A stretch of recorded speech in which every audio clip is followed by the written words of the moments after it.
Hola, muy buenas tardes a todos y todas. No sé si estoy con el audio encendido. Sí, ya, ahora sí. Perdón. Ya. Buenas tardes a todos y todas. Bienvenidos a la tercera sesión del primer módulo Historia y Técnicas del Grabado del proyecto La Memoria del Grabado, financiado por el Fondo de Patrimonio Cultural del Ministerio de las Culturas, las Artes y el Patrimonio.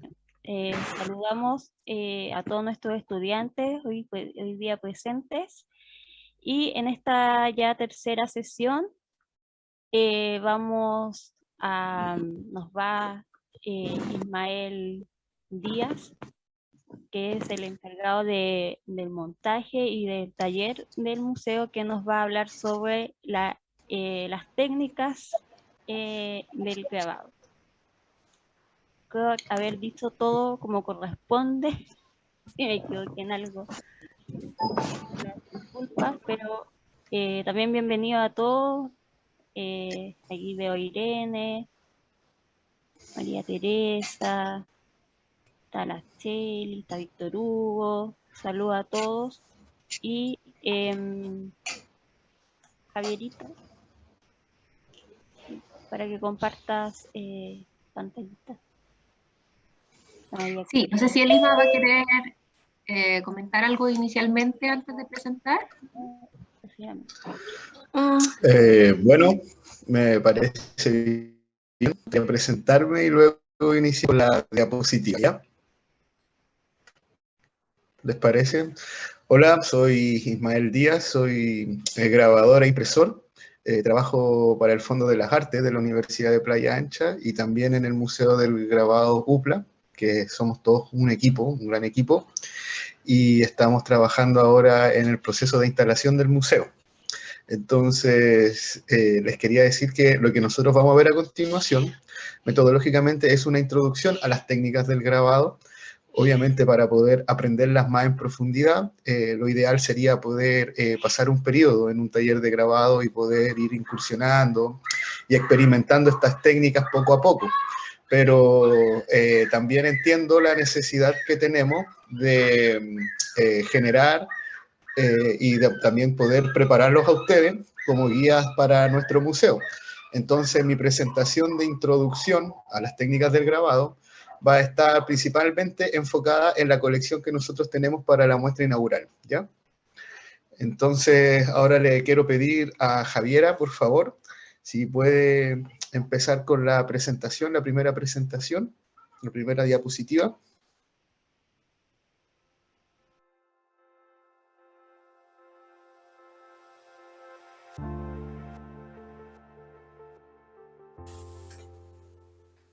Ahí yo estoy tratando de compartir. Ahí me Ya. dicen si se ve. Perfecto. ¿Empezamos entonces? ¿Se ve bien? Sí, se ve bien. Empezamos, sí, se ve bien. Se ve y se escucha bien. Ya. Entonces voy a partir todo de nuevo, ¿ya? Ya, gracias. Ya. Bueno, entonces voy a partir un poco presentando metodológicamente el taller que vamos a ver a continuación. Este taller es para introducirlo a grandes rasgos a lo que es la idea del grabado, como nosotros lo vemos. Escucho una interferencia, parece que hay micrófonos abiertos. Si pueden cerrar los micrófonos para que no se nos crucen los audios. Perfecto, ahí está. Entonces, metodológicamente, este taller va a estar dividido en 5 pasos. El primer paso va a ser la orientación metodológica de nuestro campo de estudio, que es el grabado, de dónde viene. El segundo va a ser la primera técnica madre del grabado, en orden cronológico. La segunda técnica madre, la cuarta y por último, o sea, primera, segunda, tercera y cuarta, que sería nuestro quinto momento. Y al final de cada uno de estos momentos, van a haber rondas de preguntas para que vayan quedando claros cada vez que nosotros vamos avanzando, ¿ya? Entonces, vamos a partir primero por delimitar cuál va a ser nuestro objeto de estudio, ¿ya? En nuestro objeto de estudio, que es el grabado, se encuentra contenido dentro de un conjunto mayor, que son las artes gráficas. Las artes gráficas son todo el conjunto de técnicas y procedimientos que nos permiten la reproducción, ya sea de imágenes como de texto, ¿ya?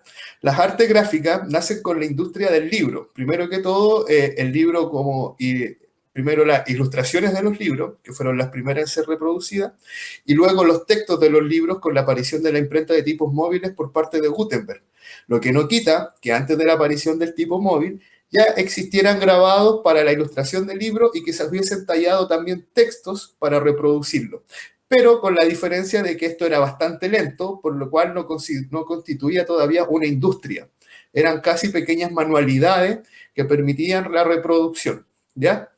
La industria gráfica, entonces, las artes gráficas, fueron avanzando poco a poco. Estas primeras imágenes reproducidas eran principalmente funcionales, calendarios, imágenes religiosas, que cumplían alguna función, no eran necesariamente con fin expresivo.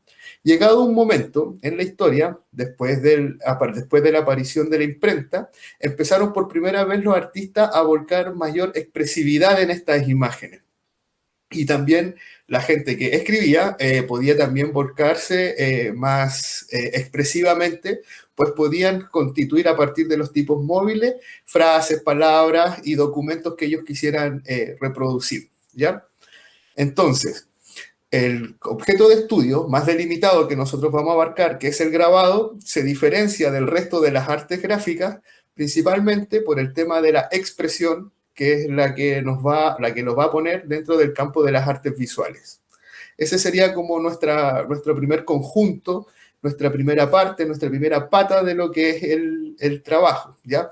Dentro de esta, nosotros nos vamos a encontrar que todas las técnicas son un conjunto de métodos, que estos métodos van a estar dados por ideas generales, principios fundamentales, que van a ser los que van a permitir una reproducción de determinada manera. Por ejemplo, en el caso de la litografía, el principio base, el método que va a dar pie a todos los procedimientos que se ejecuten para la reproducción, se basa en la atracción y repulsión de los lípidos y los líquidos, ¿ya? Eso sería como un ejemplo. Entonces, cada técnica del grabado va a funcionar a partir de un principio básico que va a dar paso a los métodos y a los procedimientos. Ya, ¿tenemos alguna duda respecto a esto, a esta primera parte de qué es lo que es el grabado, qué lo son las artes gráficas y para dónde va el tema de la metodología y los procedimientos dentro de las técnicas? ¿No? ¿Estamos bien? Ya, entonces vamos a avanzar. Este recorrido por las técnicas del grabado lo vamos a hacer de una manera cronológica, ¿ya? Entonces, en nuestra cronología, nosotros nos vamos a volcar a la cronología del grabado y no necesariamente de las artes gráficas. ¿Por qué? Porque, por ejemplo, el primer principio, como hablábamos al comienzo, de los principios que van a dar paso a los métodos y luego con los métodos todos los procedimientos técnicos, el primero de las técnicas de la reproducción, que estarían dentro de las artes gráficas, pero no del grabado, son la reproducción del estarcido, que consiste en obturar una zona para aplicar pigmento en las partes que quedan descubiertas. La primera vez que se reproduce una imagen en la historia de la humanidad es en las cuevas de Altamira y en la pintura rupestre, donde los primitivos estampaban sus manos y las manos de su hijo y iban plasmando esto en medida de que iban creciendo. Entonces, en las cuevas estaban puestas manos de los niños y todo el proceso de crecimiento a lo largo de la vida. Entonces, nosotros ahí podemos tener una misma mano reproducida muchas veces. Esto se hacía poniendo la mano y escupiendo un pigmento, que en este caso era sangre de animales, se escupía con la boca. Entonces, luego al quitar la mano, quedaba diseñada la mano por el contorno con la sangre. Este principio se llama estarcido y tiene que ver con la obturación de una zona y la apertura del resto. Esto ¿Como se el va... silkrim? Eso mismo. Este principio va a dar paso dentro de los procedimientos del grabado a la serigrafía, o sea, al silkrim, que es en inglés, ¿ya? Justamente era esa la explicación porque históricamente aparece de los primeros como técnica de reproducción dentro del arte gráfica, pero es la última en aparecer dentro de los procedimientos del grabado como fin expresivo, ¿ya? Entonces vamos a partir ahora por la primera técnica que nos va a poner dentro de la línea del grabado, y esto sería la Silografía, ¿ya? La silografía aparece por primera vez en la historia de la humanidad a partir del año 220 de nuestra era, de la era de Occidente, pero aparece en China. Aparece en China. ¿Podemos pasar a la siguiente diapositiva, por favor, Javiera? Aparece en China y aparece como sutras, son reproducciones de sutras. ¿Qué eran los sutras? Eran imágenes religiosas que venían con ciertos temas que la gente podía reproducir, los cantan, los repiten y les generan como ciertos viajes o ciertas proyecciones cósmicas. Entonces los chinos empezaron a reproducir los sutras. El sutra del diamante es el más antiguo que nosotros tenemos noción de silografía que existe en el mundo, pero en el caso nuestro, acá como ejemplo, lo que ustedes están viendo es un grabado que van a ver en el museo, por eso me interesaba que ustedes subieran estas imágenes, y la silografía en Occidente aparece por primera vez, y aquí se disputan los teóricos del arte, porque hay teóricos del arte en distintos lugares del mundo, se disputan el origen en Occidente entre Alemania, Italia y Francia. Porque aparecen ahí entre el siglo VIII, con los primeros naipes impresos, que eran, entonces los tipos se disputan en Alemania, primero los primeros naipes, entonces, en la Edad Media, entonces se disputan entre los alemanes y los franceses quién empezó a hacerlo como una técnica artística, como ilustración de imprenta y más volcamiento de fines expresivos, empieza a aparecer más o menos en el siglo IV.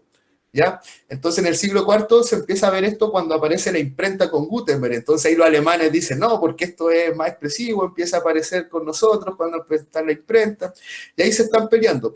Pero lo importante es saber de que durante la Edad Media el ser humano por primera vez empezó a tener la necesidad, el hombre empezó a tener la necesidad de compartir conocimiento de una manera objetiva, ya no tanto de una versión oral, así interpretativa, sino que poder plasmar literalmente lo que quería traspasarse unos con otros. Y eso de poder imprimir fue el primer avance a algo más literal, siendo que no todo el grupo de gente, o no toda como la masa de las personas podía tener acceso al lenguaje escrito, que era bastante reducido principalmente a los nobles y a los clérigos. Entonces, de una manera más sencilla, entre ellos, de poder traspasarse información, era por medio de códigos simbólicos plasmados en imágenes. De ahí empieza a aparecer por primera vez la silografía como una manera de reproducirlo y llevarlo, también esparcirlos por el mundo, ¿ya? La silografía, técnicamente, se basa en tomar un trozo de madera. Esto es como la técnica madre, pero esto también se puede traspasar al procedimiento. El método se puede traspasar a distintas superficies, por ejemplo, al linóleo, que es un polímero, o se puede traspasar a plásticos como el PVC, la goma eva, distintos materiales que puedan ser tallados y luego impresos. ¿En qué se basa? ¿Cómo funciona la técnica de la silografía? Se tiene una superficie, la que ustedes están viendo aquí en el lado izquierdo, que en este caso es una madera. Esta superficie es tallada, es vaciada por medio de gubias, de buriles, la superficie, y se va dejando la parte alta, el sobrerelieve, va a ser luego el que se va a entintar por medio de rodillos, como ven en la imagen que está al lado, para luego poder ser impresos, y toda la imagen que se va a ver es la que es la superficie de la plancha. Todo lo que se vació por la talla va a quedar en blanco, y lo que no se tocó va a quedar en negro. A esto se le llama impresión tipográfica, la impresión de la superficie de la plancha. Es como un timbre. Justamente, la silografía es la técnica madre, pero como le explicaba adelante, es la técnica madre porque dicta el principio de los procedimientos. También dentro de estas técnicas tenemos la tampografía, que son los timbres, tenemos la linografía, que es el tallado sobre linóleo, que funciona bajo los mismos principios, y así una sucesión de técnicas más que están todas incluidas en esta que sería la técnica madre, que sería la silografía. Cuando nosotros hablamos de técnica madre, hablamos de la técnica que da paso a los procedimientos para un montón de otras técnicas. Por eso también cuando nosotros, por ejemplo, veamos la litografía, vamos a ver que también ese mismo principio aplica, por ejemplo, para la industria offset, para la industria de la imprenta. Funciona bajo los mismos principios, pero la técnica madre, la que fundó los principios, sería la litografía, ¿ya? En este caso, la silografía es la técnica madre, que luego va a dar paso a un montón de otras posibilidades de impresión, incluida la imprenta tipográfica, que es de textos, funciona bajo estos mismos principios. Una superficie, que es la que se entinta, y un bajo relieve, que es la que va a generar los blancos. Entonces, por esta oposición del blanco y el negro, tenemos la estética de la silografía. ¿Podemos pasar a la otra imagen? La estética de la silografía está muy marcada porque son solo dos tonos, el lleno y el vacío. Entonces, es muy rudimentaria las posibilidades de reproducción que se tenían hasta el momento por medio de la silografía. La gracia de la silografía también, al ser una impresión de superficie, es que necesita poca presión. Por lo mismo, se pueden imprimir desde timbres hasta silografías impresas por cuchara, como es la que estamos viendo acá en el lado izquierdo en su estampación. Se imprimen con cucharas porque al ser de superficie necesita poca presión, ¿ya? En el Museo del Grabado, ustedes van a encontrarse, entre otros artistas, con la obra de Santos Chávez. Santos Chávez se hizo famoso porque él desarrolló en específico, mucho, la técnica de la estampación por cuchara. Y esto le permitía poder tener un mayor control, un control mucho más sensible al momento de imprimir. O sea, podía dejar con mucha más carga de tinta unas partes de la imagen y con menos carga otras por medio de la presión que él ejercía con la cuchara al momento de traspasar la imagen. También él aplicaba técnicas como poner estaba la matriz entintada, el papel, y luego se frota por encima, ¿no es cierto? Entonces él, antes de frotar, ponía objetos como, no sé, estas mallas que se ocupaban para, no sé, para las mallas de naranja, por ejemplo, o de cebolla, ponía este tipo de malla sobre el papel y sobre la malla frotaba con la cuchara, entonces se traspasaba la textura de la malla a la tinta, a la imagen. Entonces, él ocupó varias técnicas como esas para generar mayor riqueza en la imagen de la silografía, que suele ser muy plana al contrastarse solo el blanco con el negro.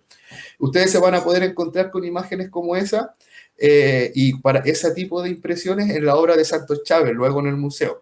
Por lo general, los artistas, por una cosa de velocidad del trabajo, imprimen con prensa la silografía. Pero no es necesario que se imprima con prensa, sino que eso es para poder hacerlo a una mayor velocidad. Al meterlo a la prensa, se pone la matriz entintada, se pone el papel y pasa todo eso por el rodillo y al otro lado sale todo impreso de manera pareja, homogéneo, muy pulcro, ¿ya?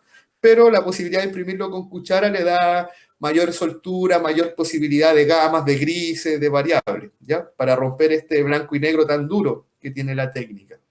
Eso es principalmente con la técnica de la silografía. ¿Les queda alguna duda más o menos con lo que es la técnica y el principio bajo el cual trabaja o la estética? ¿Cómo se ve esto? Sabes que a mí me quedan algunas palabras que usaste que las conozco, por ejemplo, obturar. Ah, ya. Lo que pasa es que eso fue un ejemplo para una técnica que va a venir más adelante, que es la del circling o la serigrafía. La obturación es poder cerrar espacios y dejar otros abiertos. Eso es la obturación. Por ejemplo, los diafragmas de una cámara son un ejemplo claro de obturación. De poder mediar el paso de un cuerpo y también poder taparlo en otros casos. Ese es el principio de la obturación. Pero todavía no llegamos a la obturación porque eso lo vamos a ver en la técnica de la serigrafía, ¿ya? Que aplicaste ese término, igual que gubia. Sí. ¿Igual que qué? Gubia. Gubia, sí, ya. Muy importante. La gubia en esta técnica y en cualquier técnica que vayan en esta línea de la silografía van a ser la herramienta principal para el trabajo. Las gubias son una especie de cucharas afiladas, ¿ya? Que se ocupan de una herramienta, de una especie de cuchara afilada que se ocupa para vaciar la madera. Se ocupa, y esta técnica parte desde aparece por la integración de los carpinteros y los ornamentalistas de la madera a la arte gráfica. Entonces, los talladores fueron los primeros en hacer matrices de silografía en la Edad Media.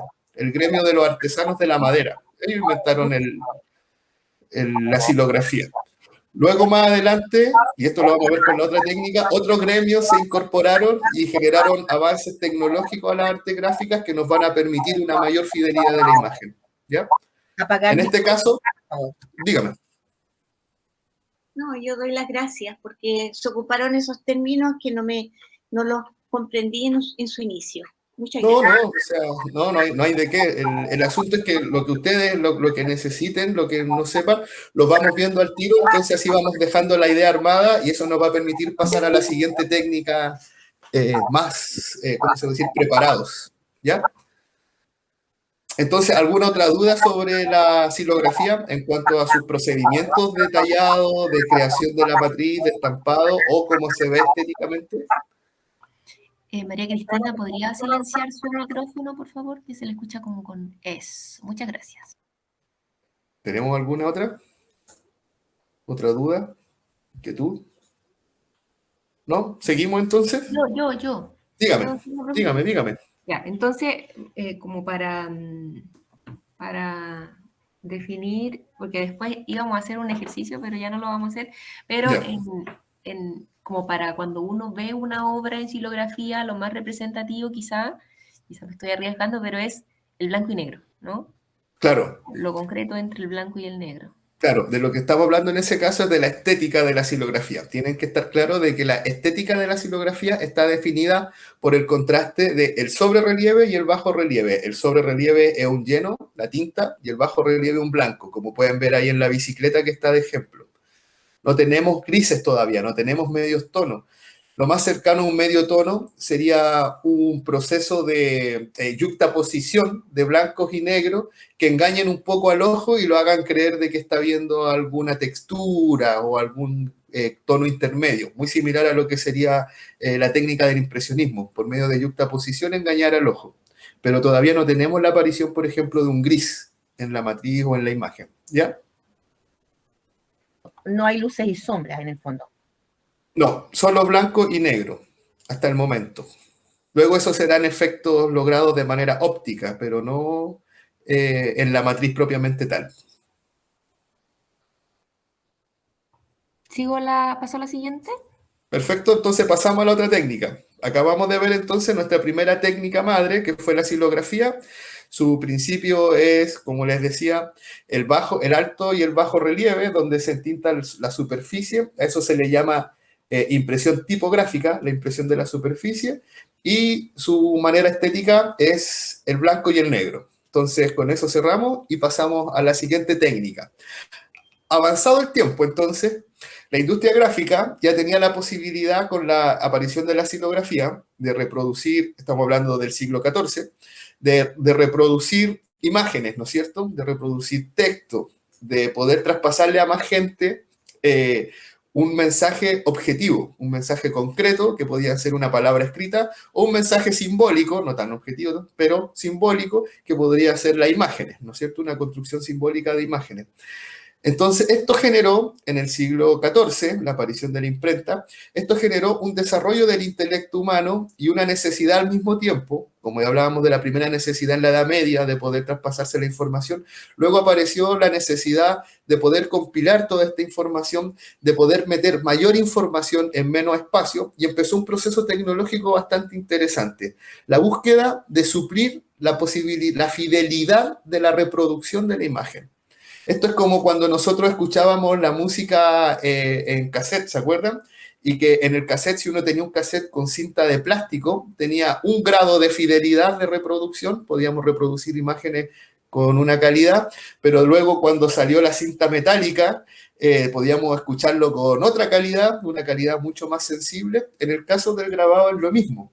Entonces, como le explicaba adelante, si bien el gremio de los ornamentadores de la madera fue el que empezó con la silografía, en el caso de la calcografía, que es el grabado en metal, fue el gremio de los orfebres y de los decoradores de armaduras. Los ornamentadores de la armadura, los herreros, pero ornamentalistas, empezaron con la calcografía, que es el grabado sobre metal. ¿Por qué empezaron a grabar sobre metal? porque ya planteada la posibilidad de traspasar información, luego vino la inquietud de poder meter mayor información en menos espacio. Y el metal permitía poder trabajar a una escala mucho menor, con mucho más detalle. Por consiguiente, podíamos tener mucha mayor fidelidad de la reproducción y podíamos poner mucha mayor cantidad de información en menos espacio, ¿ya? Entonces, esto de que está pasando ahora, estamos hablando más o menos del siglo V, ¿ya? 1420, 1430, en Italia se empiezan a ver por primera vez las calcografías. Y esto llega a partir del trabajo de los orfebres que empezaron a buscar fórmulas para poder tallar el metal y luego poder reproducirlo como un mensaje más masivo, para poder llevarlo más allá, ¿ya? Entonces, el primero al que se le atribuye haber hecho una calcografía fue a don Maso Finiguerra, que era un italiano, como le explicaba adelante, entre 1420 y 1430, que era un orfebre, no era un artista gráfico propiamente tal, pero que llevó los conocimientos de la orfebrería a la industria de las artes gráficas, ¿ya? Con esto, con la posibilidad de tallar en metal, nosotros empezábamos a tener mayor información, ¿no es cierto?, en menos espacio, porque el metal nos permite líneas más finas, nos permitían distintas posibilidades del tono, pero al mismo tiempo cambia el principio fundamental de la técnica bajo el cual nosotros vamos a trabajar. ¿Se acuerdan que en la xilografía nosotros generábamos relieves, ¿no es cierto?, y la tinta quedaba en la superficie y el bajo relieve quedaba en blanco? En cambio, en la calcografía, nosotros lo que vamos a tener son tallados sobre el metal, que no van a generar grandes terrazas, se pueden generan un efecto, pero lo que marca esta técnica es que son surcos, son formas así como con forma de V, por donde cae la tinta, luego se limpia la superficie y nosotros lo que podemos ver y apreciar es el bajo relieve cargado de tinta. Entonces, como principio fundamental de esta técnica, es totalmente opuesto al de la xilografía. Si en la xilografía nosotros estamos viendo la impresión del sobrerelieve, en la calcografía, que es el grabado metal, estamos viendo la impresión del bajo relieve, el surco. Por eso también en algunos lugares, como en España, le llaman hueco grabado a la calcografía. La impresión del hueco, de la talla de la plancha, de la matriz, ¿ya? Aquí nosotros estamos viendo en la imagen una matriz de cobre. El concepto de calcografía viene del latín halcos, que es cobre, porque es la superficie por excelencia que se ocupa para la talla, porque es un metal, si bien noble, no es tan blando, por ejemplo, como el aluminio, lo que nos va a permitir mayor cantidad de impresiones, pero tampoco es un metal tan duro, por ejemplo, como el bronce, que se pueda tallar para que no genere tanta resistencia, poder hacer líneas más fluidas. Entonces, el cobre es por excelencia el metal para la calcografía, aunque se puede tallar desde el acero para impresiones cuando, no sé, si ustedes pueden buscar ahí, googlear a Doré, Gustave Doré, un ilustrador francés muy importante que amplió en esta época el tema de la ilustración. Él grababa sobre planchas de acero. ¿Por qué? Porque él era dueño de una imprenta muy grande, de una empresa gráfica, por la cual él necesitaba tener volúmenes gigantes de edición para poder distribuir libros. Él distribuía libros por toda Europa. Entonces él grababa sobre acero, para de esa manera poder tener muchas más reproducciones. Pero por lo mismo generaba grabados con una talla mucho más tosca, mucho más dura, porque el metal era más duro, ¿ya? Entonces, también al aparecer la calcografía, al aparecer este grabado de bajo relieve, nosotros también aparecen por primera vez mayor cantidad de técnicas sobre una misma superficie, ¿ya?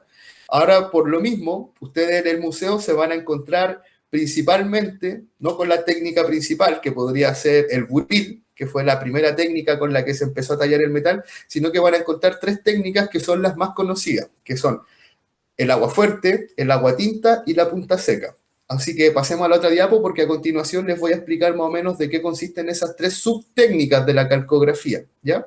Aquí lo que nosotros estamos viendo es una plancha de agua fuerte. Esa plancha, que el cobre que ustedes vieron en la imagen anterior, ahora lo ven negro, ¿cierto?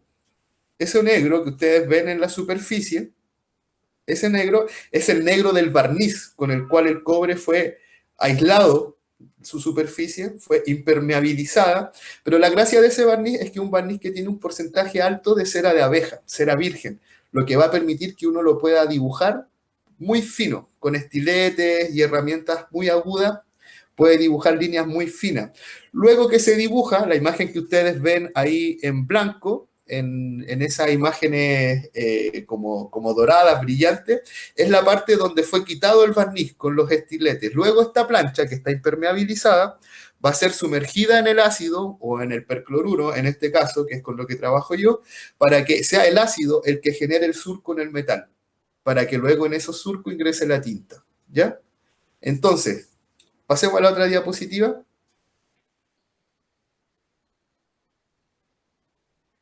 No, está, Javiera, está reproduciendo esa es la que necesitaba ver.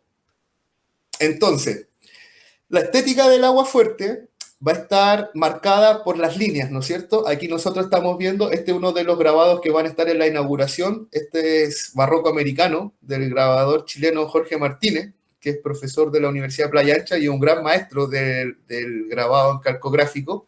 Aquí nosotros estamos viendo una imagen de, más o menos esto tiene 1 metro de ancho por 70 centímetros de alto, en la que se representa una escena. Entonces aquí nosotros podemos ver cómo desde la silografía, que nos permitía cosas muy generales, ¿se acuerdan?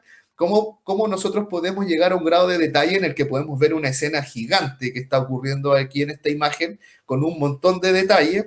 Esto es muy propio de la calcografía. Ahí está el primer contraste estético entre lo que es la silografía, que es solo el blanco y el negro, a la calcografía, que nos permite toda esta gama de grises, de valores, de poner mucha información en poco espacio. Entonces, por lo mismo, la información, la cantidad de información simbólica que permite la calcografía es mucho más alta en ese sentido, ¿ya? El detalle que están viendo ustedes al lado es para que ustedes puedan apreciar cómo se construye esta imagen. En la misma diapositiva que estábamos viendo, ustedes ven 2 imágenes, ¿no es cierto? El de la izquierda es el grabado en general, cómo está constituido la imagen, pero en el de la derecha, eso es un detalle del cielo. Si ustedes se fijan, está hecho todo línea por línea. A diferencia, por ejemplo, de la silografía, donde la línea, donde lo que estaba tallado era blanco, aquí ustedes lo pueden ver negro. Esto ya es más cercano a cuando uno dibuja con una pluma, ¿no es cierto?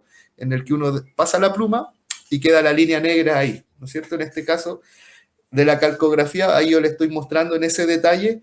Esto es un pedazo, la imagen que ustedes están viendo en el lado derecho debe ser un cuadro de 1,5 centímetros por 2 centímetros y que es parte del cielo que está arriba de este atlas, que está en el cielo del lado derecho de la imagen.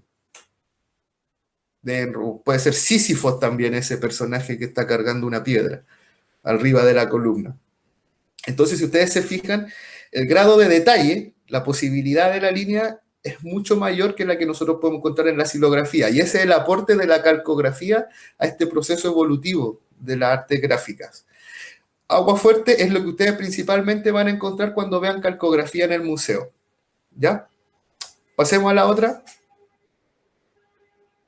Ahora viene el agua tinta. Le explicaba yo que la plancha fue impermeabilizada adelante con un barniz y luego este barniz fue rayado para lograr los surcos.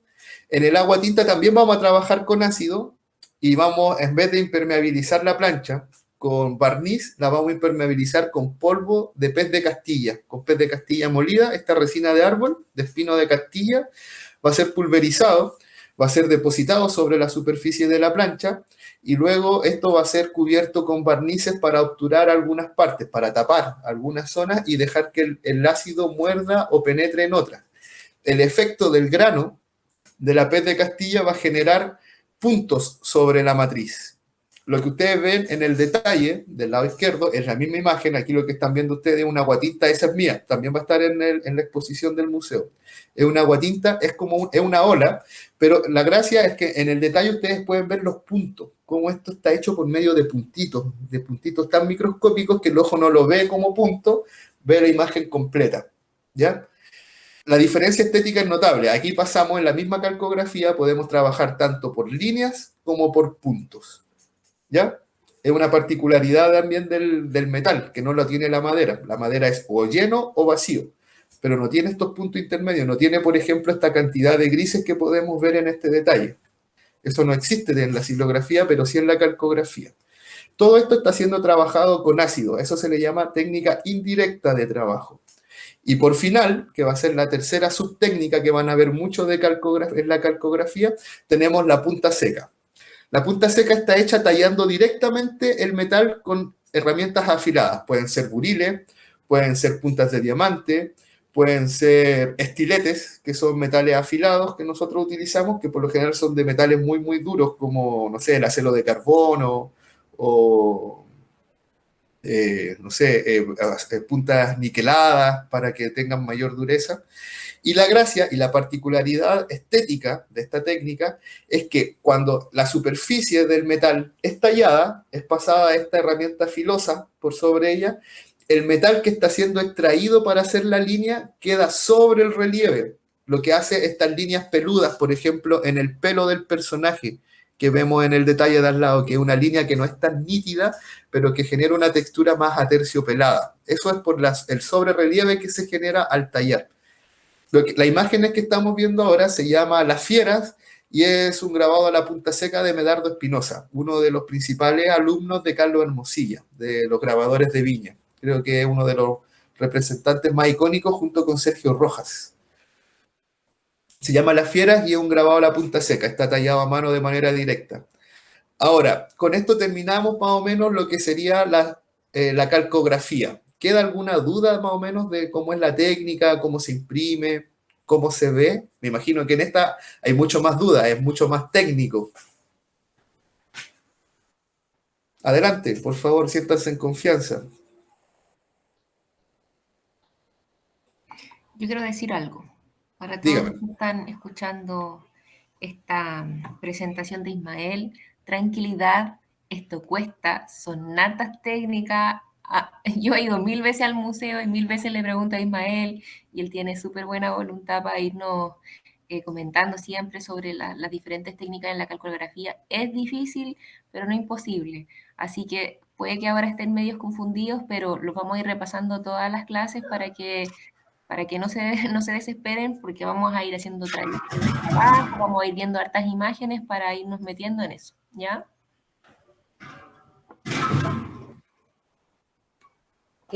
Lo que yo quiero, digamos, plantear es que efectivamente, bueno, luego de descubrir esta técnica de la calcografía, es a través de ciertos materiales que se va logrando además el perfeccionar la técnica, por lo que constato, digamos, que en un principio era quizás también como muy rudimentario, y luego con distintas técnicas se va logrando mayores detalles y digamos, y acercarse mucho más al dibujo, ¿no?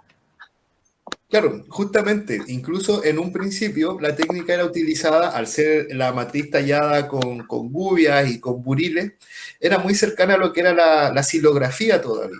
Era como una silografía con más detalle, a grandes rasgos. De hecho, la técnica no se habla históricamente, en la historia del arte se habla de que la técnica no es perfeccionada hasta Rembrandt. Y tenemos que pensar que Rembrandt es del siglo de oro holandés, de los artistas flamencos. Entonces, que estamos hablando de unos 300 años después de la aparición de la técnica que venga a llegar a ser usada con maestría. ¿Ya? Entonces, en un principio era solo un artilugio para poder tener mayor posibilidad de detalle que lo que ofrecía la silografía. Pero para ser usada, por ejemplo, al nivel que estamos viendo acá de Medardo Espinosa, en el que si nosotros vemos la imagen general, la composición, la cantidad de grises, el poder hacer énfasis en ciertos lugares como los rostros de los personajes, los volúmenes, eso no se abarcaba todavía como tal al aparecer recién la técnica. Ahora, es importante, dentro de la comprensión de esta técnica, es que también tienen que generar la diferenciación de que el principio fundamental de esta técnica se basa en el bajo relieve. Teníamos la silografía, que estaba su principio fundamental en el sobrerelieve y la estampación de la superficie. En la calcografía, nuestro principio fundamental es el bajo relieve. Entonces, si podemos volver a la primera diapositiva de la calcografía, Javi, podemos ver, ahí, no, una más, ahí podemos ver de que al estamparse, se hace en esta prensa que nosotros vemos al fondo, se hace con prensa, ¿por qué? Porque necesitamos mucha presión para que el papel baje al surco que está tallado en el metal, entonces por consiguiente se tiene que hacer con presión, no se puede imprimir la calcografía sin prensa. Segundo, la tinta se deposita sobre la matriz para luego ser retirada, ser frotada y quitada de la superficie. Ahí el impresor está con un papel sobando la superficie de la plancha para quitar la tinta de la superficie y dejar solo la tinta del bajo relieve, ¿ya? Del surco. Ese tipo de impresión o a ese principio de impresión se le llama principio calcográfico. Entonces, esta técnica va también a nombrar al principio de impresión.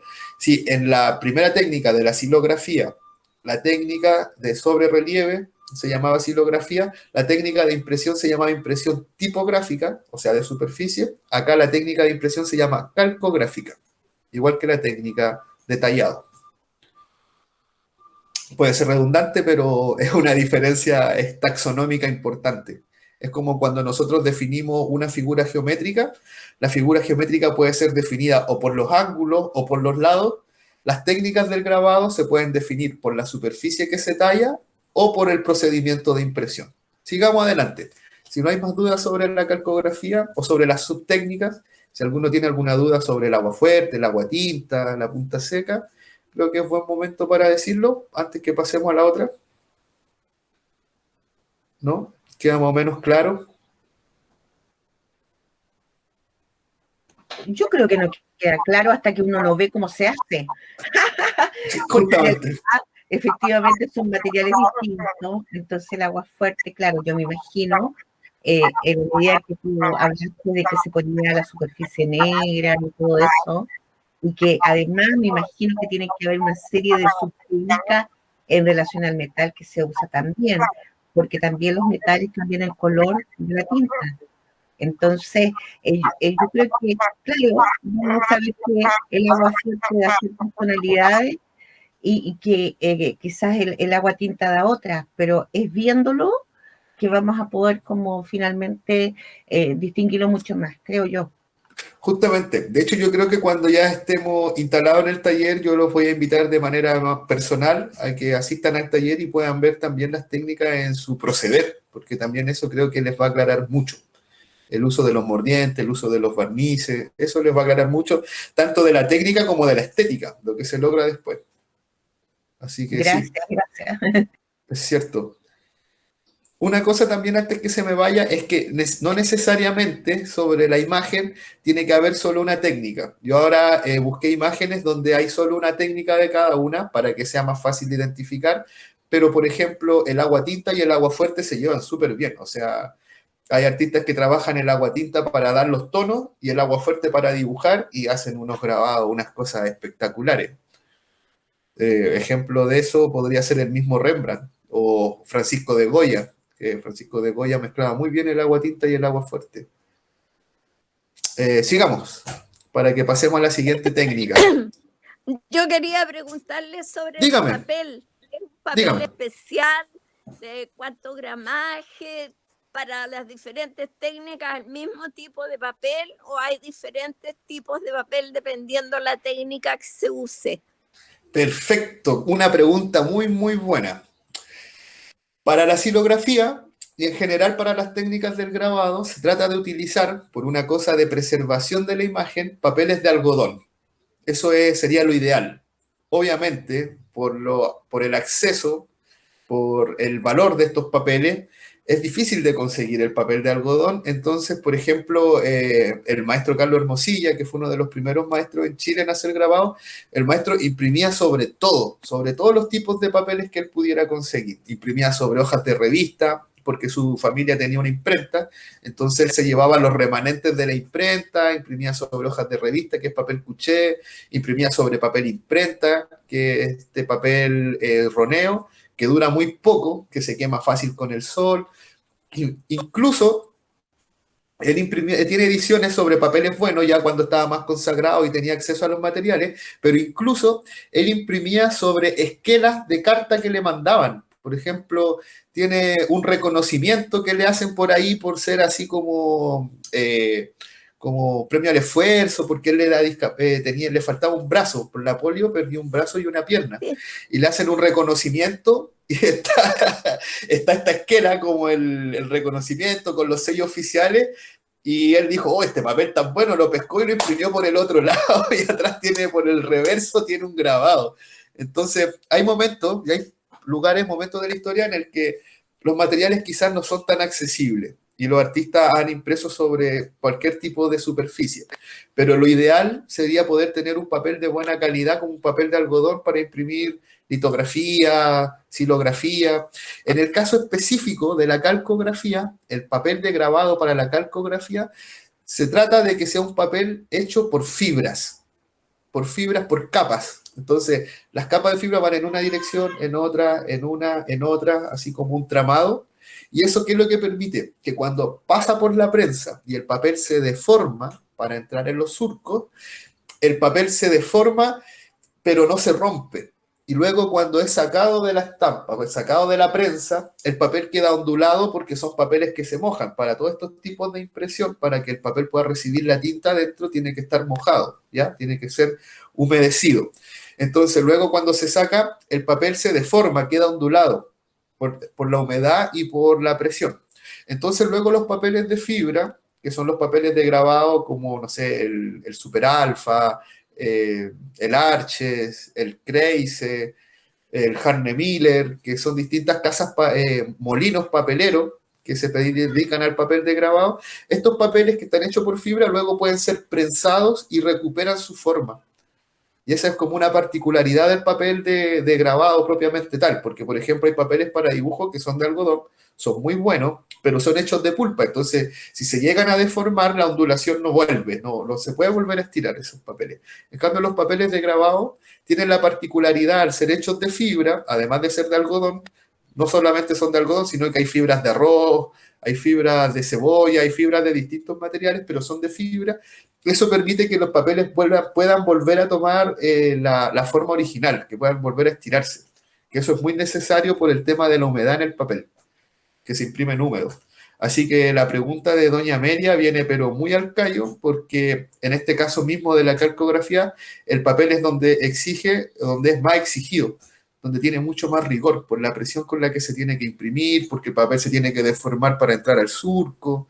Entonces se necesita, ojalá, un papel bueno, aunque, como le explicaba en un principio, hay artistas que han impreso hasta en servilletas, por la necesidad. Gracias. ¿Hay más preguntas? ¿Avanzamos? ¿Se le coloca sellante a las pinturas una vez ya secas? A las estampas, no es necesario. En el caso del grabado y en el grabado calcográfico más en específico, la tinta, por la presión a la que es sometido el papel y el proceso de ser humedecido el papel abre sus fibras cuando se humedece, entonces la matriz luego entra en el papel. Entonces, no sé si usted, los billetes antiguos, no sé si usted alguna vez se le fue un billete a la lavadora. Sí, mucho. Ya, se iba el billete a la lavadora, el billete antiguo, el billete de papel, era una impresión calcográfica. Por eso el prócer, cuando uno tocaba el billete, podía sentir las texturas de la ropa, del pelo. Es porque está impreso sobre una matriz de metal. La Casa de Moneda tiene unas matrices gigantes de metal donde se imprime el papel moneda. Entonces, no necesita un sellador porque al ser impreso húmedo y con tanta presión, la tinta está puesta dentro del papel, no está puesta en la superficie solamente del papel, la tinta penetra el papel. Entonces, aunque uno lo lave, se vaya a la lavadora, esté con químicos, así con detergentes, y esté ahí flotando y moviéndose en el agua, la imagen nunca se va a ir del papel, en una impresión calcográfica. No necesita un sellador. Pasamos a la otra técnica para que vamos avanzando. Ya, vamos entonces. Como les decía, estábamos más o menos en el 1400, 1420, 1430, en Europa todavía. Alemania se posiciona como la principal potencia gráfica. Desde la aparición de la imprenta con Gutenberg, se convierten en los principales fabricantes de máquinas de impresión, de prensas, ¿ya? Prensas tipográficas, luego inventan las prensas calcográficas.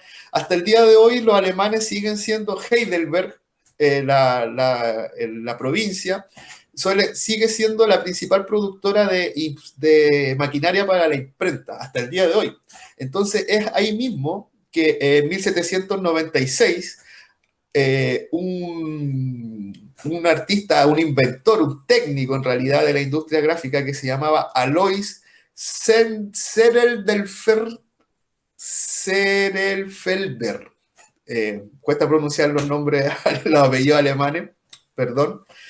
Él crea por primera vez un sistema de impresión que era plano, que era liso, que no necesitaba una talla. Y eso genera también un revuelo y un adelantamiento y un proceso en lo que es el grabar, el avance de esta industria gráfica bastante grande, porque también por primera vez la matriz se podía trabajar como si fuese un dibujo, ¿ya? Este caballero toma un trozo de mármol calcáreo, pero tierno. Ustedes saben que el mármol tiene edades, ¿no es cierto?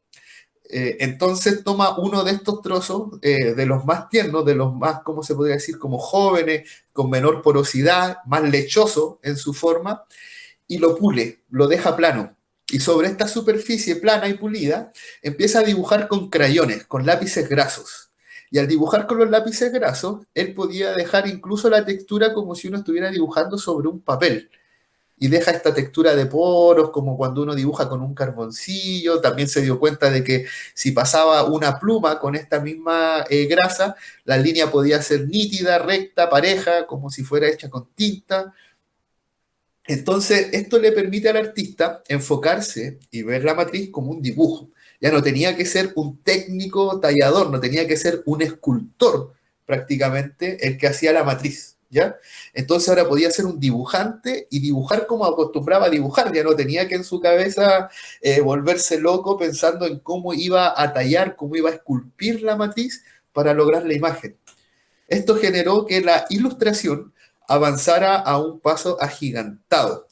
Entonces, la litografía, como principio, trabajó en esta superficie plana, poniendo grasas en ciertas partes, dibujando con lápices grasos, para luego, con un acidulante, que es ácido clorhídrico, con goma arábica, se le pasaba un trapito, un algodón, por la superficie, por esta imagen, y el ácido empezaba a comer y a dejar la goma arábica en todas las partes que no hay dibujo, que no había pasado el lápiz, que no había pasado la tinta, ¿ya? Que no había pasado esta grasa. Dejaba la goma arábica pegada. Y después de eso, se lavaba la plancha, se sacaba la imagen, se mojaba la piedra y se pasaba un rodillo con tinta. En todas las partes que hubo goma arábica, o sea, que no hubo grasa, que hubo goma arábica, el agua se pegó. Y cuando se pasó el agua repelió la tinta. Entonces el rodillo cargó de tinta solo las partes que habían sido dibujadas por el artista. Entonces el artista, el grabador, encontró genial poder dibujar como dibujaba, no tener que tallar, no tener que esculpir, dibujar y que ese dibujo pudiese ser impreso. Este procedimiento de impresión se le llama plano gráfico. Tenemos entonces el tipográfico, superficie, el calcográfico, bajo relieve, y la litografía con la impresión planográfica, o sea, en plano. El principio de trabajo de la litografía, que es el grabado en piedra, lito del latín lito, que es piedra, y grafía, el grafos, que es inscripción sobre la piedra. Entonces, esta litografía, este grabado en piedra, era plano y funcionaba a partir del principio químico de la atracción y repulsión de la tinta. Atracción en las partes que estaba cargada con grasa y repulsión en las partes que estaba cargada con goma arábica. Entonces estaba por consiguiente mojada la plancha, el agua repelía la tinta. Este principio va a ser aplicado con posterioridad al offset, ¿Cómo llega el offset? Cuando el metal es trabajado de la misma manera, cuando ya los técnicos cruzan ya las posibilidades técnicas y al metal lo trabajan de la misma manera que se trabajaba la piedra, entonces se puede doblar la piedra, o sea, el metal, se puede doblar la matriz, se puede poner en un cilindro y este cilindro puede ser insertado en las prensas, girar a mayor velocidad e ir pasando papeles y podemos reproducir a una velocidad altísima imágenes con muy buena calidad, con la calidad de un dibujo. El principio fundamental entonces de la litografía, que en piedra, la técnica madre es la tracción y repulsión de tinta y el procedimiento de impresión es planográfico. Se moja la matriz, se moja la piedra, en las partes que queda agua, porque fue acidulada, luego va a ser repelida la tinta. Y así tenemos la imagen. Podemos pasar a otra imagen para que veamos estéticamente cómo se ve esto. Es como un mimeógrafo. Bien parecido al mimeógrafo. El mimeógrafo también es como un tipo de litografía, ¿ya? Aquí podemos ver entonces la prensa tipográfica que está al lado izquierdo, ¿se fijan? Ahí está la piedra montada encima, a esa piedra se le pone luego el papel, se mete ahí en esa prensa, baja aquí no hay rodillo, no hay tórculo, sino que baja como una guillotina la prensa litográfica, y la piedra es desplazada y la imagen se traspasa al papel. En el lado derecho podemos ver estéticamente cómo se ve. Tenemos medios tonos, tenemos líneas llenas, tenemos tonos negros y el tratamiento de la piedra es igual a un dibujo. Perdón, voy a hacer algo que no es muy agradable, así que voy a cerrar el micrófono.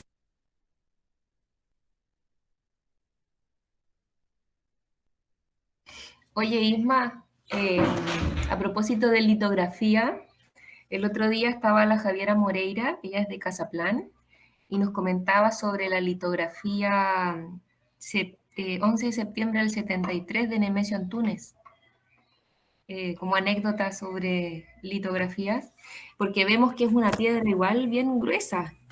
Entonces ella nos comentaba, cuando vayan al museo van a poder verla en la sala del segundo piso, esta obra de Nemesio Antunes que tiene ese nombre, que él va dibujando la moneda y cuando el impresor pasa la piedra por debajo de la prensa, esta se rompe. La piedra se rompió en dos partes. Entonces ella decía, si bien la imagen no es lo más interesante, sí el contexto en el cual se dio esta obra la hace ser una obra única dentro de las obras de Nemesio Antunes. Sí, mira, esa obra en específico es también un poco anecdótico el tema de la obra, porque si bien él la hace para el 73 y es como esta balustrada, como imagen, es la balustrada de la moneda, así después de bombardear, como la balustrada así media rota, media destruida.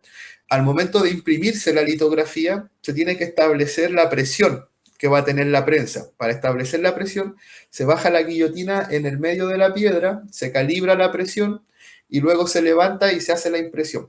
La calibración de esta presión tiene que ser más o menos precisa o tiene que ser bastante precisa para primero no raspar la imagen y quitarla, por la raspada, ir quitando la goma arábica y perder la imagen, pero tampoco puede ser tan suave que no genere la presión que traspase la tinta al papel.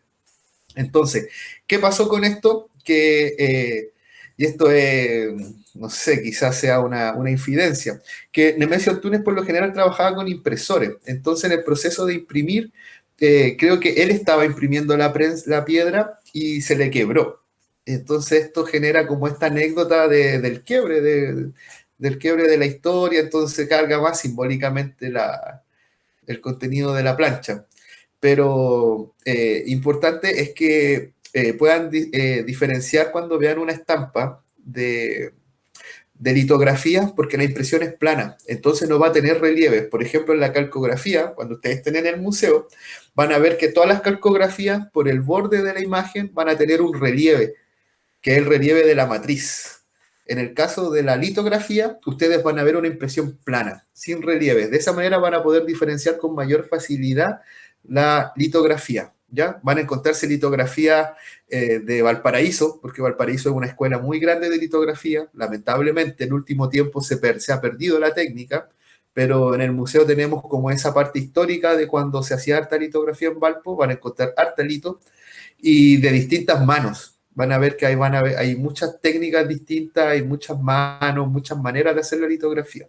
Eso es bastante interesante. Abajo, en la sala Pilar Domínguez principalmente, y la sala Carlos Hermosilla, se van a encontrar con mucha litografía. También creo que va a ser importante el recorrido que ustedes van a tener por la muestra primero, para que puedan ver más o menos cómo se trabajaba acá la industria de la litografía en Valpo. También los litógrafos de Valpo y el gremio de los gráficos en Valpo fue el primero en asociarse, a hacer gremio y generar los primeros sindicatos en Chile, que fueron los artistas gráficos, los trabajadores de la gráfica en Valpo. Entonces, eso después se fue borrando y hoy en día ya casi no existe litografía en Valpo. Hay una pura profesora que es la Virginia Vizcaíno, que sigue con un taller de litografía propiamente porteño. Casa Planta está trayendo litografía, pero es una litografía de Santiago, es como la escuela de Santiago traída a Valpo. Entonces, va a ser bastante bueno que se haga énfasis en eso, de la escuela de litografía de Valparaíso, porque es muy buena a nivel técnico y muy variada también en esas posibilidades. ¿Alguna duda con respecto a la técnica de la litografía, sus procedimientos? No. ¿No? Pasamos a la última de las 4 y así para que vamos cerrando, porque creo que llevamos bastante tiempo y es harta la información, ¿ya? Esta sería la última de las técnicas, no les voy a quitar más tiempo. Es la serigrafía o el silkscreen que planteaban, que nombraban al principio. Silkscreen es el nombre en inglés, que es tamiz de seda, malla de seda. Esta técnica es la última en aparecer. Su origen industrial es más o menos en 1916. El origen artístico, esto que aparezca que pase de la imprenta al grabado, al arte, es más o menos en 1932, que empieza a hacerse las primeras serigrafías artísticas. Y en 1960 esto ya se lleva al punto culmine con Andy Warhol y el pop art con las sopas Campbell, las Marilyn en colores. Hasta ahí que ya se llega como al apogeo, al punto máximo del desarrollo de esta técnica, ¿ya? La serigrafía nace en Estados Unidos, como la conocemos nosotros, con los procedimientos fotomecánicos. La serigrafía es un híbrido entre el stencil, el estarcido, que es la obturación, como decíamos al principio, de una zona para dejar descubierta otra y que pase el pigmento en estas partes descubiertas, pero se llega a esto a partir de procedimientos fotomecánicos, y es la mezcla o la llegada de la fotografía a la imprenta, a la industria gráfica, lo que hace posible que en 1916 se empiece a trabajar la serigrafía como nosotros la conocemos, ¿ya? Como se puede ver acá en la imagen, en el lado izquierdo de la pantalla, nosotros tenemos ahí una matriz serigráfica que tiene dos imágenes. Las imágenes que nosotros vemos en blanco, la C dentro del círculo del copyright, es la parte que va a estar descubierta, por donde la tinta va a traspasar la malla. La parte que nosotros vemos en violeta es la parte que tiene la emulsión y que va a obturar la tinta. Entonces, en la parte derecha vemos al impresor arrastrando tinta por la superficie de este bastidor, de este tamiz, y al arrastrar la tinta se va a dejar y se va a depositar la tinta en las partes que se requiere. ¿Cuál es la gracia de esta técnica? ¿Cuál es la posibilidad que aporta a este mundo, a este como tren de las artes gráficas que va avanzando, que partió con esta imagen muy rudimentaria de la silografía, que solo tenía blanco y negro, que pasó después a la calcografía, que entraron los grises y mucha más información en menos espacio, que luego con la litografía el artista podía dibujar y el dibujo reproducirlo? Lo que aporta la serigrafía es la posibilidad de retratar, de la mímesis exacta, porque es fotomecánica, de reproducir una fotografía en una impresión. Por primera vez se podía reproducir una fotografía con todos los efectos de una fotografía, con los colores de una fotografía, al papel. Se podía reproducir X cantidad de veces en colores, ¿ya? Entonces, en este procedimiento de fidelidad de la reproducción, en este tren de la fidelidad de la reproducción, la serigrafía nos pone por primera vez en la posibilidad de la reproductibilidad técnica absoluta. El poder tomar una imagen del natural, fotografiarla y traspasarla luego a bastidores que nos van a permitir la reproducción técnica. ¿Podemos ver la última de estas diapositivas para ver más o menos la estética, cómo se ve esto impreso? Ahí tenemos. En el lado izquierdo tenemos el bastidor serigráfico, el pulpo. Esto ya no se imprime con prensa, como vieron delante, que había prensa palito, había prensa para silo o cuchara para silo, prensa para calcografía. Aquí ya no hay prensa, aquí tenemos un pulpo serigráfico. ¿Qué es lo que permite este pulpo? Que la imagen que ha sido fragmentada por color, por cada capa de color hay un bastidor serigráfico, que esta imagen que ha sido fragmentada por colores se puede imprimir en conjunto, se puede imprimir calzada. Entonces se pone en cada uno de estos brazos del pulpo un bastidor que va a representar un color de la imagen. Luego se pone en la superficie, se pone el color de tinta ahí donde corresponde sobre el bastidor y se va rotando. La parte de arriba que ustedes ven, las patitas que están en alto, donde están los bastidores, van girando. Eso va girando y va permitiendo que el bastidor caiga en las distintas paletas que son las que están abajo. En esas paletas está puesto el papel o la tela o, no sé, el lienzo, si es que es publicitario lo que se está imprimiendo, va a estar abajo. Y se va a ir rotando y por cada vez que se rote, por cada vez que hay un movimiento de estas paletas que están los bastidores, va a ir cayendo sobre la superficie un color distinto y se va a ir logrando y se va a ir armando la cuatricromía o el conjunto de colores que va a permitir ver la imagen completa. La serigrafía sería el último de los procedimientos técnicos y funciona a partir del estarcido. Y el estarcido, como les explicaba, es como el procedimiento más básico, más rudimentario de reproducción de la imagen, pero aquí es llevado por la industria al punto también más elevado de la reproducción, que es la mímesis exacta, ¿ya? Entonces, recuerden que aquí funciona la obturación, es lo mismo el estarcido, es lo mismo que un stencil, podrían ser otras técnicas, tapar y destapar, principio básico para los métodos y los procedimientos. Y esto se ve en el stencil, se ve, no sé, en la serigrafía, en las cuevas de la pintura rupestre, como les explicaba adelante, con esto de las hojas. Es muy común, pero al mismo tiempo permite posibilidades técnicas de reproducción muy exactas. Y con eso cerramos las técnicas del grabado. ¿Queda alguna duda con respecto a la de la serigrafía? Dígame. Tiene que abrir el micrófono. Uy, qué blanco me veo. ¿Ahí? Ahí está, perfecto. Buenas tardes. Buenas tardes. Lo que estoy viendo de ese pulpo, eso Sí. parece que es automático. No es manual, ¿no? Se le aplica la tinta y ya es automático esto. No, ese es un pulpo manual. Ese pulpo todavía es manual. Lo que sí es automático en este pulpo es el calce.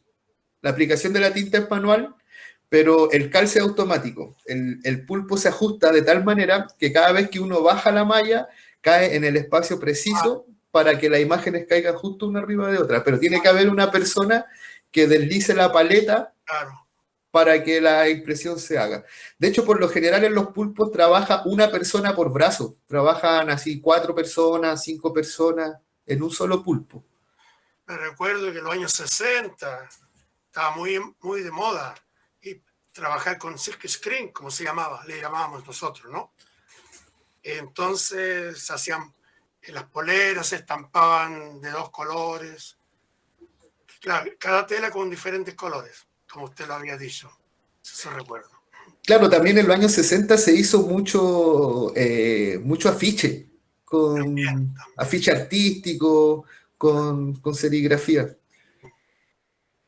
Era eso, gracias. No, gracias a usted, es un aporte muy importante. En los 70 también se hizo mucha reproducción de lo que eran las pinturas de la Ramona Parra, por ejemplo, justamente utilizando esta técnica. Y también yo me recuerdo que en la universidad hacíamos los afiches con esta técnica sin pulpo, o sea, con distintos bastidores, así manualmente, y se iban aplicando directamente. Y la verdad es que era muy interesante, porque, bueno, de repente cuando no el calce, como en el pulpo no teníamos pulpo, bueno, el calce si no era perfecto, efectivamente quedaba malo el afiche. Sí, pues se va ocurriendo. Lo que facilita el pulpo es que cada bastidor, porque tiene unos métodos de ajuste que son como unos rodillos así a los lados, y cuando baja el brazo tiene que calzar justo ahí. Entonces la gracia es que cada vez que baja va a caer justo, exacto en el lugar que tiene que caer la otra imagen. Entonces genera el calce de manera casi automática. Eso es lo que nos aporta esa velocidad y el calce. Pero el procedimiento sigue siendo exactamente el mismo. Nosotros en el museo tenemos también una colección de afiches de los años 60 y 70, que podrían ser interesantes quizás si los pueden ver en algún momento, que son afiches de Sergio Núñez, el hermano de Guillermo Núñez, que hizo harta publicidad en esos años. O sea, propaganda, en realidad, más que publicidad, propaganda. Así que van a ver ahí cosas interesantes.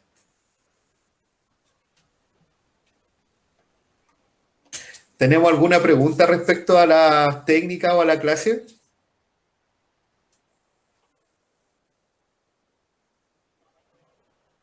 ¿No? Parece que ya quedamos más o menos claros en cuanto a lo más básico de las técnicas del grabado. Esto se lleva a la imprenta después, en el sentido de que esto se lleva a la técnica ya mucho más moderna, para reproducir grandes cantidades, por ejemplo. Mire, más que la serigrafía nunca llegó a ser tan industrial. De hecho, la reproducción es rápida, pero siempre es manual por lo general en la serigrafía. Entonces no alcanzó a ser como tan masivo industrialmente. Por lo general se lleva el tiraje de polera para imprimir sobre tela, pero por ejemplo a nivel de imprenta, como, no sé, pues, como se hacen los tirajes de imprenta que van, no sé, de 5.000 para arriba, no llega a ese nivel, porque también la malla se va obturando con cada pasada, se va tapando el porito. Entonces, para cosas como, no sé, pues, como propaganda, como lo que decían ustedes, de, no sé, imprimir 100 afiches, para salir a pegarlos, no sé, para promocionar una fiesta, para promocionar un evento, o la participación de algún personaje en los años 60, 70, se ocupaban harto como para promover, no sé, pues, un discurso de alguna persona importante en algún lugar, en algún centro importante. Para ese tipo de cosas es perfecto porque te da un tiraje de 100, de 150 ejemplares más o menos, pero a nivel industrial en el que uno necesita por lo menos 1.000, no, estamos más o menos lejos porque el bastidor se va deteriorando, se va tapando. Es bueno recalcar de que se hacía, además del papel, en otros materiales, como el paño principalmente. La tela, se hacía en paño, en poleras. Sí, banderas. Claro, banderas también.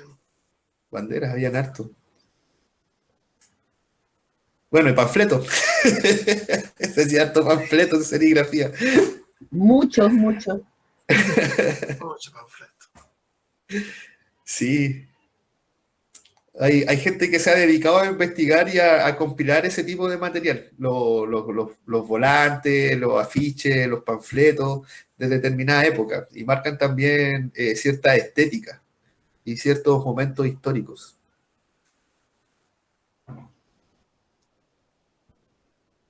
Ya pues, estimados, creo que el avance, este viajecito corto por la historia de las técnicas de las artes gráficas y del grabado, ya nos pilló. Hoy en día se imprime con impresora digital, todo pasa por el computador, del computador a la impresora. Nosotros nos quedamos con el grabado en los procedimientos manuales, si se fijan. Quería hacer una pregunta. Dígame. Estamos esperando esto, todos. Dígame. ¿Cuándo podríamos visitar el museo? el museo se inaugura el 26, no sé si ustedes saben. Sí. Me imagino que ustedes van a ser invitados de honor, van a ser parte del equipo. Antes podríamos ir. Lo que pasa es que no sé si van a poder ver mucho antes, porque, por ejemplo, nosotros, yo que estoy en el equipo de trabajo del Fondo de las Artes, que es el que tiene que desplegar, por ejemplo, las obras, el taller, los archivos, estamos todavía con las cosas embaladas, están todas las cosas en caja, envueltas en plástico de globito. Nuestra prioridad ahora es preparar el montaje para la inauguración. Claro. Entonces, por ejemplo, si ustedes los visitan ahora, no van a poder ver mucho porque va a estar la obra envuelta o en caja. Claro, yo me refería para ver el tipo de equipamiento, por ejemplo, las mesas donde se trabaja, sí. los materiales, me refiero a eso. Sí, yo creo que eso va a... Una clase presencial. Es que eso mismo, por ejemplo, el taller yo todavía lo tengo desembalado como al 75%, porque yo me llevé mi taller para el museo. Hay imágenes que vieron ustedes de las prensas, de las impresiones, son en mi taller. Lo que se vio ahora en la presentación está hecho en mi taller. Y ese taller está ahora en el museo, pero todavía lo tengo como un 75% de desembalaje. Armé recién la prensa hace como un mes más o menos, un mes y medio. Y los mesones ya están puestos, están las botellas con los químicos, pero por ejemplo todavía no estaba instalado en la mesa de entintado, por ejemplo, donde se pueden ver las tintas, los papeles, ¿me entiendes? Pero sí se pueden ver las matrices, por ejemplo. Pero no podrían ver el proceso completo hasta la estampación, ¿me entiendes? Podrían ver las matrices, los químicos con los cuales se hacen las matrices, los barnices, pero no podría verse todavía la impresión porque no está completo a cabalidad. Pero yo sé que tarde o temprano, yo creo que lo más temprano en el caso de ustedes que van a ser parte del equipo, van a tener que pasar por el taller en algún momento. Hacer la experiencia de hacer algún grabado, porque va a ser necesario para poder interiorizar todo lo que hablamos hoy día. Hoy día fue como una mirada desde afuera, la idea es que ustedes lo vean desde adentro. Eso. Sí, que se ensucien las manos con tinta, toda la cuestión ahí. Sí, pues es la idea, que participen, que vayan. Yo creo que mañana quizá, Isma, que vamos a estar en el museo, podríamos conversar la posibilidad de que participen o en la inauguración o en alguna instancia pronto. Sí, pues. Sí, debería. Genial. Oye, muchas gracias, Isma, te pasaste. Esta es una clase súper interesante, con hartos términos, harta historia, y quedó grabadita. Así que Bacán. para todos aquellos que quieran repasar y para aquellos que no pudieron estar porque tuvieron algunos problemas también con internet, lo puedan volver a ver. Nosotros generalmente hacemos una pausa y terminamos a las 8, pero como esta sesión fue con tanta información, vamos a terminar antes, ¿ya? Para que ya puedan ir a tomar besito, descansar. Y la próxima sesión nos vemos también. Yo creo que la próxima sesión podríamos hacer un repaso muy rápido de esto. Si alguien quedó con alguna duda, también podemos solucionarla y desarrollar la cuarta sesión de este módulo, que sería la última sesión del primer módulo. Así que ya vamos avanzando en este taller para personas mayores. Yo les quiero agradecer mucho la atención. Yo sé que son temas que pueden ser un poco fastidiosos de escuchar, porque como cualquier procedimiento o idea del mundo del arte, es mucho más práctico y más entretenido aprenderlo de la manera manual, ¿no es cierto?, practicándolo. Entonces les quiero agradecer su atención, pero también les quiero agradecer la paciencia, porque yo tuve problemas técnicos en un principio y ustedes se animaron y me esperaron y esperaron la clase, y eso para uno que es profesor es algo muy importante. Yo soy, como profesor, siempre he sido muy preocupado de llegar a la hora a mis clases, de llegar con mis clases preparadas, porque creo que hay un código de respeto entre los profesores y los alumnos, y por lo mismo les agradezco mucho la paciencia y que me hayan esperado. Gracias, Isma. Muchas gracias, Isma. Muchas gracias a todos los que se conectaron hoy día. Como siempre, como todas las semanas, vamos a estar mandando los recordatorios y el link de conexión. Así que nos vemos la próxima semana. La Isa también está por ahí, que ella tiene problemas con Meet, así que yo hago el cierre de hoy. Nos vemos la próxima semana. Que estén muy bien. La próxima. Hasta luego, que estén bien. Chao. Bien. Gracias. A cuidarse. Gracias a ustedes, muchas gracias a ustedes. Que estén bien. Igual. Igualmente. Igual, chao.